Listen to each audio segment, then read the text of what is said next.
Having spent large parts of 27 of the last 30 days witnessing our healthcare system from the front lines, I can confirm that there is madness in the healthcare debate, and the madness is that there is any debate at all.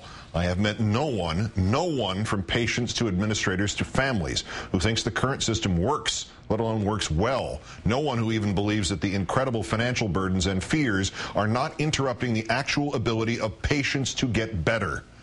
Yet in our fourth story, a Democratic-controlled Senate committee could not get the damn public option passed. To recap, 8 Democrats supported the Rockefeller Amendment, which would have created a Medicare-like public option, but all 10 Republicans voted against it. Joined by 5 Democrats, Chairman Max Baucus of Montana, Senator Kent Conrad of North Dakota, Senator Blanche Lincoln of Arkansas, Senator Tom Carper of Delaware, and Senator Bill Nelson of Florida. The more moderate version of the public option, then offered by Senator Chuck Schumer, also failed with the help of 3 Democratic senators, Baucus, Conrad, and Lincoln. As for Chairman Baucus' apparent obsession with getting something out of his committee that can garner 60 votes, it should be noted that when the GOP was the majority party, it was more than willing to pass crucial legislation with a simple majority when necessary. Since 1989, the Republicans, in fact, passed 13% of legislation with fewer than 60 votes. The Democrats passed about 7% of its bills without that 60-vote supermajority. Let's turn to the creator of DailyKos, author of Taking on the System, Markos Moulitsas. Good evening, Markos. Good evening, Keith. Glad you're back, and best of wishes to your father. Many thanks, my friend. Do you think Blanche Lincoln, just as an example, could be any one of them, has ever sat in a hospital waiting room next to people who are splitting their prayers, half for the recovery of their loved ones and half that they somehow get money to pay the bill? She sure doesn't act that way. I mean, look, I've been looking at polling out of Arkansas these last couple of weeks, and 2 data items really pop out.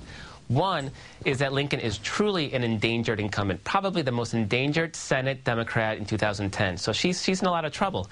2, the public option is very popular in Arkansas by a 3-2 margin. So you think, if you're sitting on the outside, you think, well, if you have trouble getting elected, do the popular thing and that'll help you, right?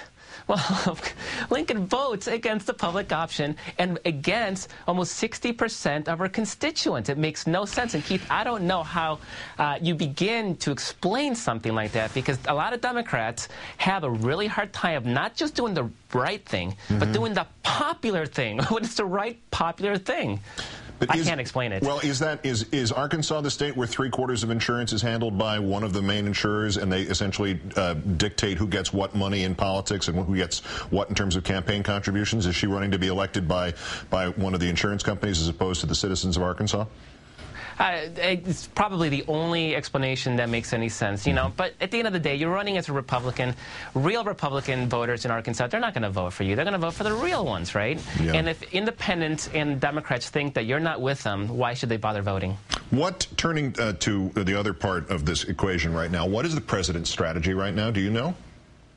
I don't think anybody knows. There's enough mixed signals coming out of the White House where you can really support any theory. I mean, there's the optimists who'll say that he's going to work behind the scenes, work with the Senate and House in the conference committee to insert a robust public option and then fight for it when it comes to both those chambers again. The pessimists will say that Obama really just wants to sign anything that comes out of Congress just so he can declare victory and move on to the next issue. So I don't know which side is right. I don't think anybody really knows. And if you ask me, it depends on how I feel that day. Yeah, what do you make of the premise that comes out of some sources sympathetic to the White House's position and says, look, the victory is health care reform, whether it's 10% of what should be done or 100% of what should be done, that the defeat is leaving the status quo unchanged rather than doing some now, some next year, some the year after that, as often as you can?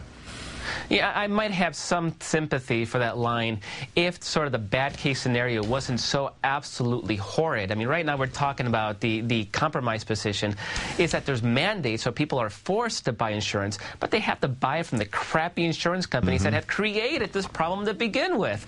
And so to me, there can be nothing worse than telling these young people who really were so hopeful and supportive of Obama that, you know what, you're not going to get the change you wanted, but we're going to make you have to send some of your hard-earned dollars to these terrible, terrible insurance companies. Make is the phrase there. Make you do it. That's a step backwards. Absolutely. If the president is not the one applying the pressure on Democrats to do the right thing, where is the necessary leverage supposed to come from? I mean, there's just you and me and the people who watch and the people who participate in DailyKos. We are only so many. Well, there is a lot of grassroots opposition to eliminating the public option. I mean, don't kid yourself. They would have gotten rid of the public option a long time ago, along with single payer, if they'd been given the opportunity to do so. So there is a lot of support for the public option, not just in grassroots people and progressive media, but also the labor unions. But I have to say, the biggest heroes in this whole debate are those 50 to 60 House Democrat progressives who have said that they will not vote for any bill without a robust public option, because if Obama wants any bill to sign, just to say he's reformed the system, he cannot do that if those House progressives vote against a bad bill. So as long as they stay strong, and so far so good, I think we're in pretty good shape. Well, there's the subplot in the House, obviously. Markos of DailyKos, as always, great thanks. Thank you very much.